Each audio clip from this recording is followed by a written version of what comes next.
Hey YouTube, Tom here, and welcome to another episode of Tech Talks.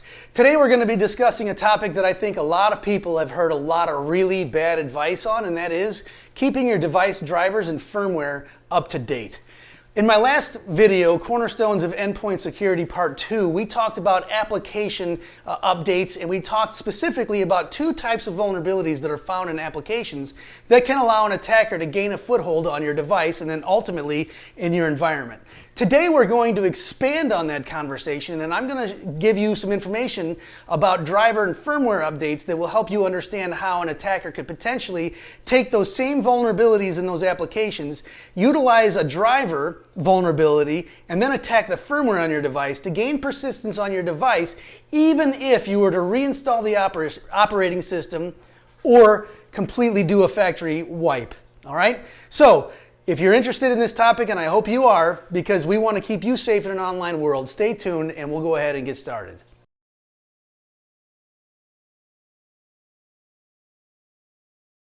The first thing we need to understand about drivers and firmware is that they're essentially just applications. And as I said in my last video, applications are built with security in mind, but there's hundreds of thousands, if not millions of lines of code in an application. So it's not hard to understand how a vulnerability can find its way into an application during the development process. In terms of drivers are the instruction set that tell your hardware how to interact with your operating system. Examples of operating systems are Windows 10, Apple iOS, Google Chrome OS, Android, and Linux. Those are operating systems. So every device driver, your keyboard, your network card, your video card for your monitor, those all need to have an instruction set that talk to your operating system, so your operating system knows how to display that information or to utilize the hardware in terms of the interaction with the user. Firmware can be considered the instruction set that is like the operating system for the specific hardware chipset on your device. So a chipset would be something that is BIOS level hardware that is used to potentially boot the device into the operating system. So they load, potentially a lot of the firmware loads before any of the other drivers load into the operating system. I hope this isn't too high level, but I want you to have an understanding of what the difference between BIOS and firmware actually is.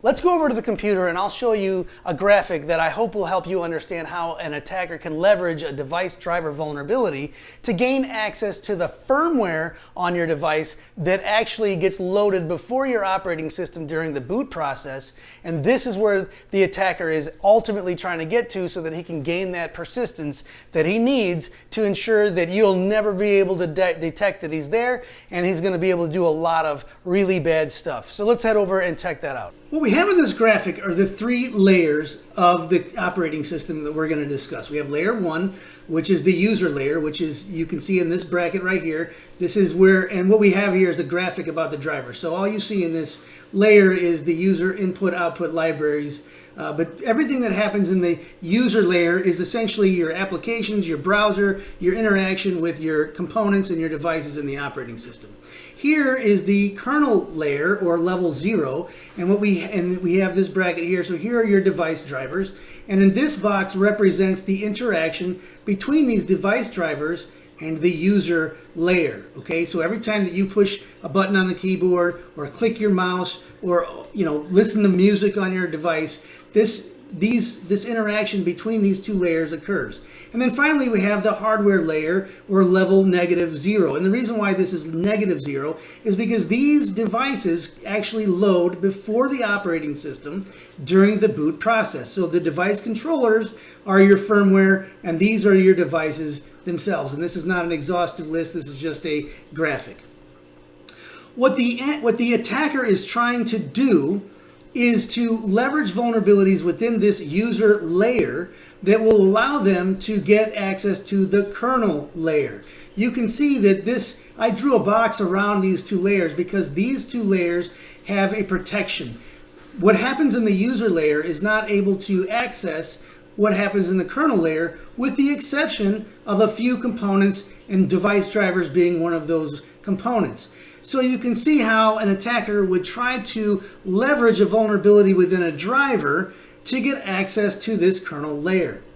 If the driver vulnerability allows them to get access to the kernel layer and gain persistence on the device at this level, they're going to have system level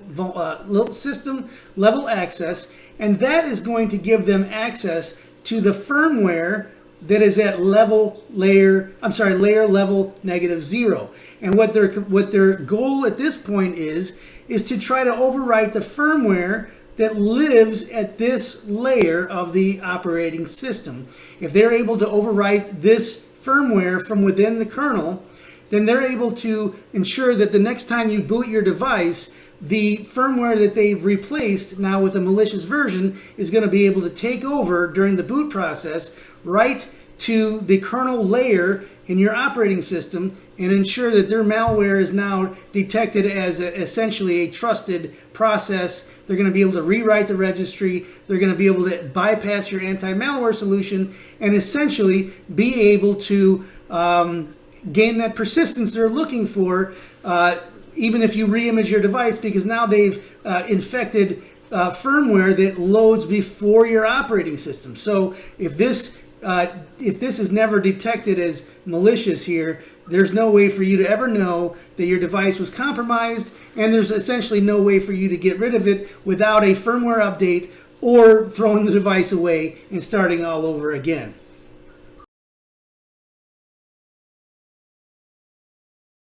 I want to bring your attention to this section of the graphic right here. Now that we have discussed the threats involved with the firmware on your device, I want to share with you a mitigation that is available on pretty much all modern devices, including your smartphone. This mitigation utilizes a security chip on your device, and in many cases this is a chip soldered to your system board. However, it can also be built into your processor. For these chips that are built into the processor, keep that in mind because we're going to discuss that in a few moments here. The chip acts like a fortress for securing critical information about your device and is called a Trusted Platform Module, or TPM, and is also referred to as a security processor. In this graphic, the TPM is represented right here. The TPM acts like a fortress that can securely maintain sensitive information about your device, like encryption keys needed to encrypt your hard drive, as well as attestation information about the firmware for all of the devices on your system board. The TPM will verify all the firmware versions during the boot process and verify the integrity of the firmware to ensure it hasn't been tampered with. If the TPM finds that the firmware is not what was written by the original equipment manufacturer, it discards the bad version of the firmware and replaces it with a known good copy stored in the TPM. In order to utilize this mitigation on a Windows 10 device, you need to have a security enhancement named Secure Boot enabled and properly configured. Depending on the age of your device, this may or may not have been configured at the factory before you purchased your device, even if it is available on your device. And just to give you a heads up, I will be having an entire video on this, on Secure Boot as well as Trusted Boot and Measured Boot, and I will explain to you how all of this works with the TPM, and I'll give you some information on how you can ensure that that is enabled on your device. And finally, I just want to bring your attention to the fact that if you have a firmware-based TPM, which means that you have a TPM that utilizes the processor as opposed to having a physical chip on your device, in those cases there is a firmware update available for these TPMs that utilize the processor because of Intel chipset vulnerabilities that were discovered, and you'll need to apply a firmware update specifically to your TPM. Another case where a TPM firmware update would be required is if there is a specification version upgrade, meaning that your TPM needs to be upgraded with a new instruction set to utilize the newest security capabilities available to the device.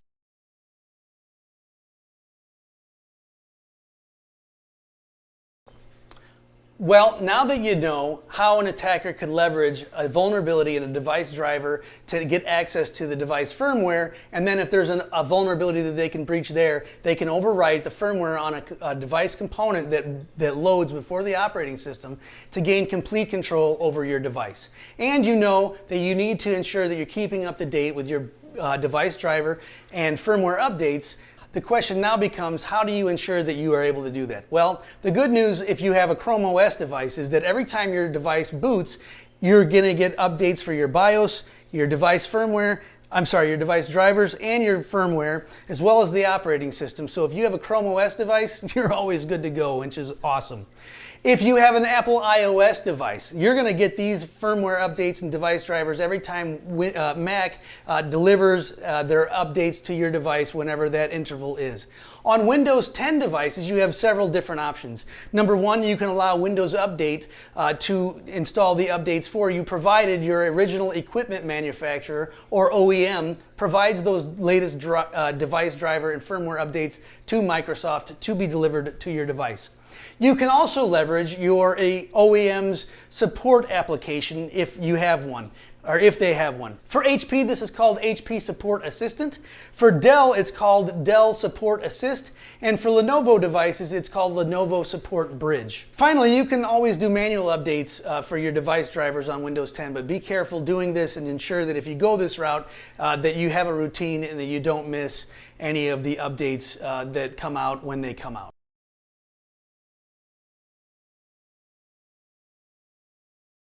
For trusted platform module firmware updates, this is actually a pretty heavy duty process, and I'm going to have a whole how-to video dedicated to performing TPM updates on HP, Dell, and Lenovo devices. They're going to be a different process for each one of these different manufacturers, and if you have a device that is not one of those three major OEMs and you want to know how to do a TPM update on your device, leave a comment in the section below and I'll see about getting you some instructions and a how-to video to do it on that platform as well.